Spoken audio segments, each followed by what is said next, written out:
Hello gorgeous, welcome back to the channel. This is Maybe here again with another tutorial. In today's video, we'll be making this gorgeous headband that I have right here on your screen. This headband was made with Mikado fabric, and in today's video, I'll be sharing step by step how you can also go ahead to recreate something like this for yourself, for your loved one, or for your client. So if you'd be interested in knowing all about this process, you know what to do. If you don't know what to do, you're supposed to watch this video to the end. Please don't forget to like the video. Liking the video helps me know that you guys enjoyed watching, and it also helps the YouTube algorithm spread my videos to a wider audience. Also, if you do enjoy and you know someone that would enjoy something like this as well, please do well to share this video by hitting the share button, subscribe if you're yet to subscribe, and all that good stuff. All right guys, let's get straight into the meat and the potatoes of today's video. Let's go.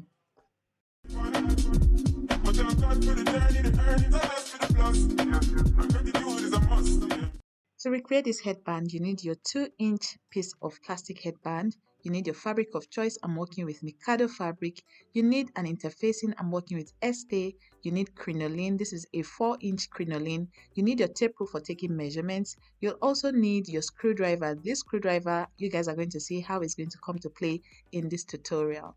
What I have here is my Mikado fabric cut on 60 inches by 10 inches. I'm going to leave the dimension as well on the screen. Feel free to tweak it to your own desired measurement, but I found that 60 by 10 inches was what was perfect for me. What I'm doing here is I'm folding it along the width and sewing all the way down. You can see it as well that I already went ahead to press on my interfacing, so please do well to press on your interfacing as well.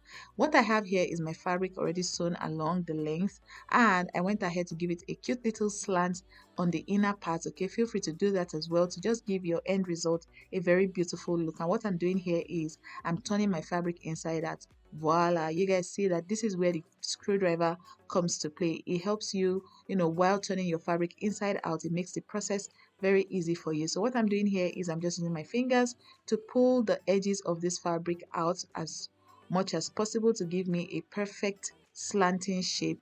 When I'm done, I'm still going to go ahead to press this. Okay, and every time I say press, just in case you don't understand it, I just simply mean taking it to my ironing board and pressing it with my steam iron. Okay, I just thought to clear the air on that. All right, so what I'm doing now is I'm just showing you the open end of my fabric. So what I'm going to do now is I'm going to pass my crinoline through, and for this portion of the video, please pay close attention. I'm going to show you guys how I typically pass crinoline through fabric now. So what I typically do is I get my paper sellotape and I use it to secure the edge of my crinoline. I also went ahead to double up my crinoline because I found that when you double it up, it gives the crinoline more body and it helps your design stay very stiff and perfect. Some people have dropped comments asking me if you can substitute crinoline with strong stay, say all this your collar stay and hard gum stay and all of that. You can, but personally I like the finished results of crinoline. But if you know you can't be bothered to use crinoline, feel free to use a very strong interfacing to replace your crinoline. Anyway, I just thought to mention that. So what I'm doing here is I'm cutting the edge of my crinoline to mimic the edge of the fabric. Remember that I gave my fabric a cute little slant. Exactly. So I'm using my crinoline now to just match up the edge and cutting it into that matching slanting shape. And now I'm just using my paper tape to just secure the edge of the crinoline. For those that are familiar with how crinoline is, you know that if you don't do this, chances are by the time you're passing it through any piece of fabric, the edge will start to fray and the process will just become very stressful. So this is where your paper tape will now come to play. Your paper tape will keep the edge of your crinoline together to prevent fraying. All right, I hope you guys understand. If you have questions for me, you guys know, feel free to drop it in the comment section and I'll be sure to attend to your question. All right, so I'm just here trying to use my paper tape to just secure the edge of the crinoline real good. And once that is done, I'm now going to start passing my crinoline through the fabric that I already sewed. Okay, also I mentioned, I hope I did anyway, I went ahead to iron my piece of fabric before this step. I didn't film that because I just just to make the video not too long, I went ahead to iron to just make passing the crinoline through the fabric very easy. If you've made it up to this point and you're not subscribed to the channel, please subscribe. Okay, hit the subscribe button below, turn on your post notification as well, so you'll be the first to know anytime I post a tutorial. Also, if you have not yet hit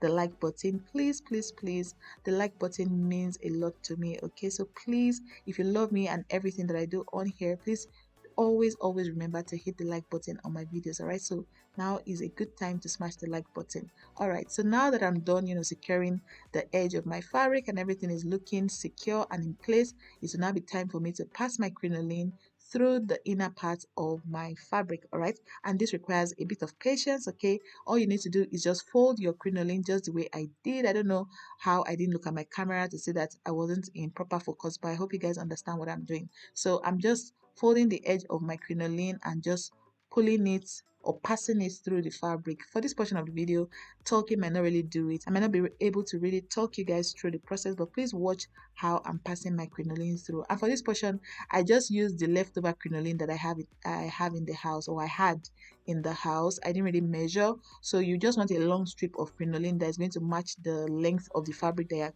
trying to pass it through. My fabric was about, at this point, it was about 59-58 inches long, so my crinoline was also about that length, but it was doubled up. Okay, so you need 2 pieces of crinoline that are matching length of your fabric. All right, so this is me just pulling the crinoline through, and voila guys, that was it. It was pretty, just patience. Okay, if you iron your fabric, chances are it's going to be very easy for you to pass through. So it's very, as as irrelevant as it might seem, ironing your fabric makes your life very easy when working with fabrics or designs like this. Anyway, so this is me after passing my crinoline through my fabric. I'm just trying to cut off the excess crinoline, and then I'll just also secure the edge just the way I did earlier on by adding my paper tape, and then it's be time for me to close up the edge of my fabric. But I'm not going to get ahead of myself. I'm going to allow you guys watch everything I'm doing.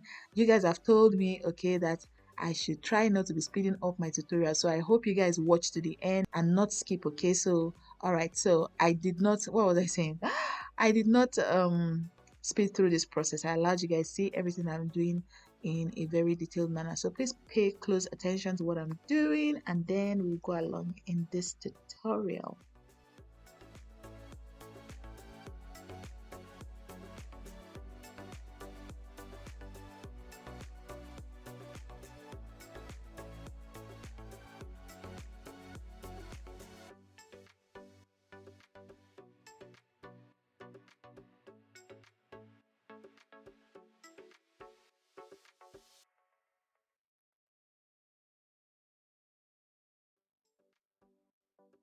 Alright guys, so at this point I'm going to take this to my sewing machine and close up the edge, and this is what we'll have right here. If you also want to put another slant at the end of your fabric, please feel free to do that. I couldn't just be bothered.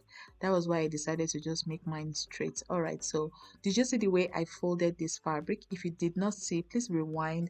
So you're using one strip of fabric, but you're folding it in a way that people that don't know would think it's two different bows that you're using for this particular design. So rewind, look at the way I placed it and folded it to give me this finished result. Anyway, after folding, what I did was to use my needle and thread to create a gathered stitch at the center of this fabric to complete the bow-like design. Okay, if you know, you know that it's just one strip of fabric that we used for this particular design, but people that don't know about this secret out here on the channel will think that we have two bows going on. Anyway, this is just me using my needle and thread to create my gathered stitch, and after creating my gathers, I'm just going to really pull on my thread and roll it around the center to give us that cute little bow design. But don't worry, I made sure that I detailed everything in this particular video, so do not skip.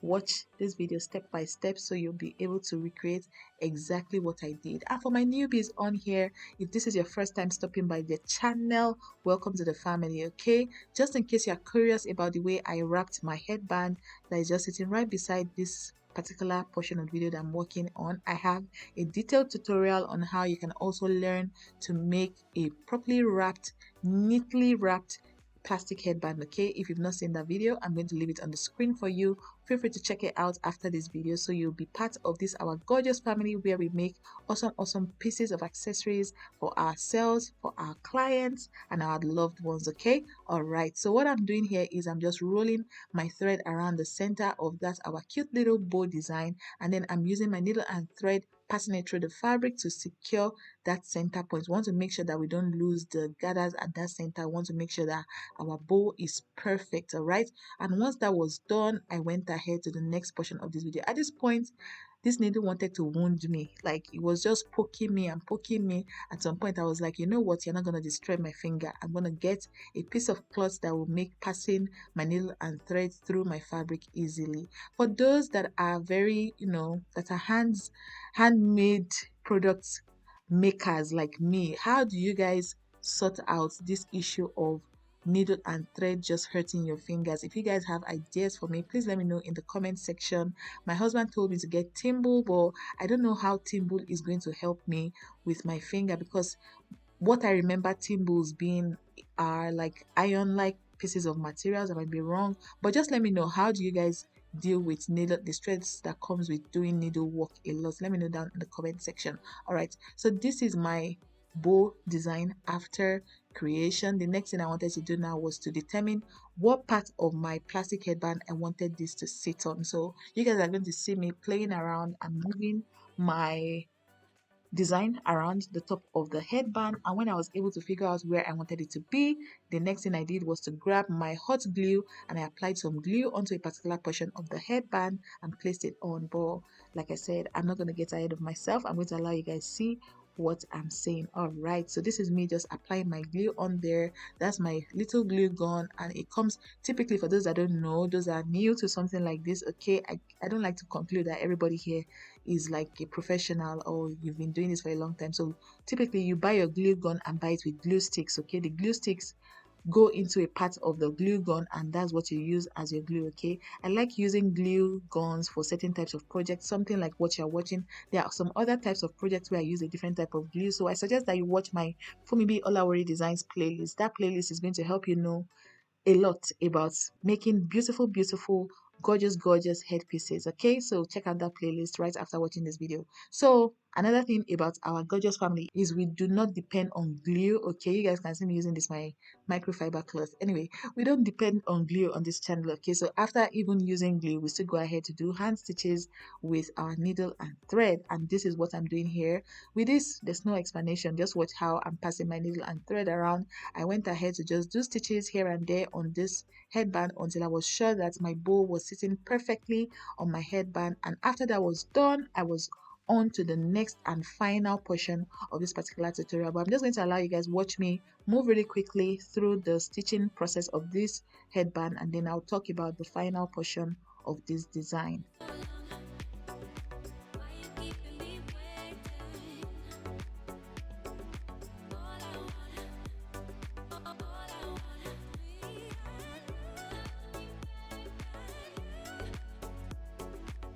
All right, so this is my design right after doing my hand stitch. You see that it looks very basic now, so I'm going to transform it by just adding a cute little piece of applique at the center, and that's what we have right there at the center. I simply just applied my hot glue on the applique and placed it on that center, and you guys see that it just adds a little oomph to this particular design. This is the end result. That is all for today's tutorial. If you did enjoy this video, please make sure you hit the like button. This is another reminder for you, just in case you did not hit the like button earlier. Please do well to hit the like button. If you have questions for me, please feel free to drop them in the comment section. This is a wonderful family. There's no limitation here. Feel free to drop your feelings, your suggestions, your comments, your questions in the comment section, okay? And I'll be sure to attend to them as soon as possible. Also, if you're yet to subscribe, now is a good time to hit the subscribe button, and right after hitting that subscribe button, please be sure to turn on your post notifications so you'll be the first to know every single time I post a new tutorial on the channel. Finally, please be sure to share this video with a friend or a member of your family. And yeah guys, I can't wait to see you in another tutorial. Bye bye.